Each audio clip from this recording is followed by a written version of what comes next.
तो quadratic equation जो chapter हम कर रहे हैं, किसी भी क्वाड्रेटिक इक्वेशन लिखने की स्टैंडर्ड फॉर्म क्या है हमारी, ax² bx + c = 0। जब भी कोई क्वाड्रेटिक इक्वेशन दी जाती है ये उसकी स्टैंडर्ड फॉर्म है, और जब भी क्वाड्रेटिक इक्वेशन लिखी होगी आप उसमें a, b और c इनको पहचान सकते हैं।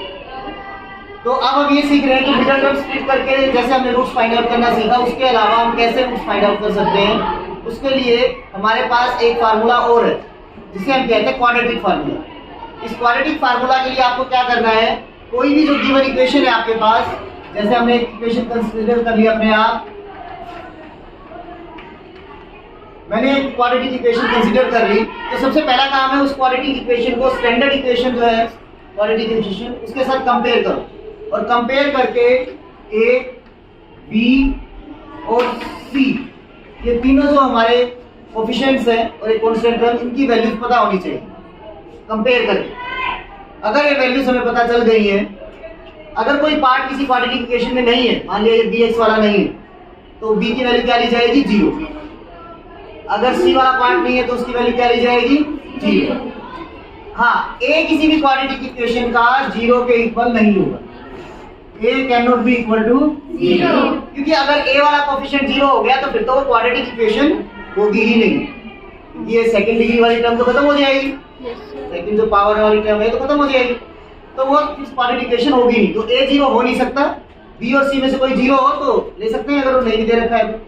अब इसके लिए क्वाड्रेटिक फार्मूला क्या है हमारे पास, क्वाड्रेटिक फार्मूला है कि अगर x की वैल्यू फाइंड आउट करना चाहते हो तो -b प्लस b² - 4ac और इसका square root divide by 2a। इस तरह से हमारा एक जो रूट है वो फाइंड आउट हो जाए। दूसरा रूट फाइंड आउट करना है तो फिर से इसको x - b - b² - 4ac divide by 2। देखोगे सभी b और a और c है, तो यूज कर रखी वैल्यूज, इनकी जगह पे तुम्हें वो वैल्यू रख के इसको सोल्व करना है। दोनों चीजें लगभग सेम लग रही होंगी, फर्क क्या है, यहाँ प्लस है और यहाँ माइनस। तो कई बार क्वाड्रेटिक फार्मूला जब डायरेक्ट लिखते हैं तो वैसे भी लिख देते हैं, x = -b plus minus b² - 4ac divide by 2। अब इसमें एक ही बार में प्लस माइनस दोनों साइन लगा दिए, लेकिन तुम्हें कंफ्यूज नहीं होना कि एक बार प्लस साइन यूज करना है और एक बार माइनस। उससे दो अलग अलग वैल्यूज हमारे पास आएंगी जो कि क्वाड्रेटिक इक्वेशन के रूट्स होंगे और हमें पता चल जाएगी बीच में कर इसको। अब इसके अंदर जो मेन देखने वाली बात है, जो अभी तक शायद आपने ध्यान नहीं दिया, कि जो स्क्वायर रूट के अंदर जो टर्म है b² - 4ac, ये वैल्यू अपने आप में बहुत इंपॉर्टेंट है। ये जो वैल्यू है इसमें थोड़ा सा ध्यान दें, ये जो b² - 4ac की वैल्यू है ये इंपॉर्टेंट वैल्यू है, क्योंकि ये स्क्वायर रूट के अंदर है, और स्क्वायर रूट अपने आप में आप जब फाइंड आउट करने की कोशिश करते हो, अगर वो एक कंप्लीट स्क्वायर है, जैसे 16 होता है तो 16 का तो कंप्लीट स्क्वायर आपको पता है 4 हो गया, लेकिन अब उसकी जगह 13 हो तो नहीं निकाल पाओगे जल्दी से, तो मेथड उसके भी निकालने के, लेकिन रूट 13 लिख के छोड़ दो। लेकिन वो भी प्रॉब्लम नहीं है, कोई भी पॉजिटिव नंबर हो कोई प्रॉब्लम नहीं, 0 है तो 0 का स्क्वायर रूट 0 ही है।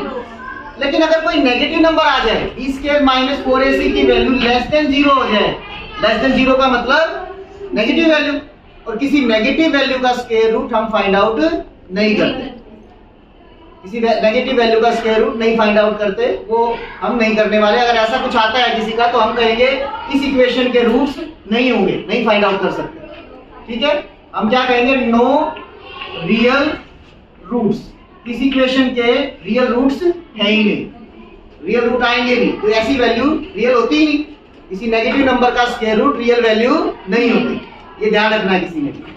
तो सबसे पहला काम ये सब फार्मूला लगाने से पहले आप b² - 4ac की वैल्यू को फाइंड आउट करें, और अगर ये लेस देन 0 आ जाए, मतलब नेगेटिव आ जाए, तो आपको कहना है कि गिवन जो क्वाड्रेटिक इक्वेशंस हैं उनका कोई भी रियल रूट नहीं है, नो रियल रूट्स।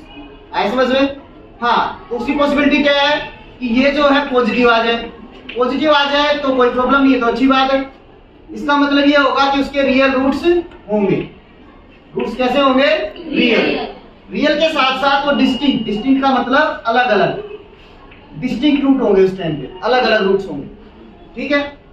अब तीसरी पॉसिबिलिटी क्या है कि बी स्क्वायर माइनस 4ac 0 के इक्वल आ गए। इसके इक्वल आ गए 0, और 0 का स्क्वायर रूट क्या है 0। तो ये जो प्लस माइनस के बाद जो हम टर्म लिख रहे हैं, प्लस के बाद और माइनस के बाद, ये क्या होगी 0। तो माइनस बी में ना तो कुछ प्लस होने वाला ना कुछ माइनस, तो दोनों के दोनों रूट क्या होंगे हमारे इक्वल, क्योंकि इसमें भी माइनस बी बाई 2 बच जाएगा तो 0 हो गया, और इसमें भी माइनस बी बाई 2 मतलब 0। तो दोनों के दोनों रूट अगर बी स्क्वायर माइनस 4ac की वैल्यू इक्वल टू 0 आ जाती है तो बोथ रूट्स आर इक्वल, ठीक है, एंड रियल। तो यहाँ हमारा आंसर होगा कि इनके जो रूट्स हैं वो रियल भी होंगे और इक्वल भी होंगे, ठीक है, रूट्स रियल एंड इक्वल।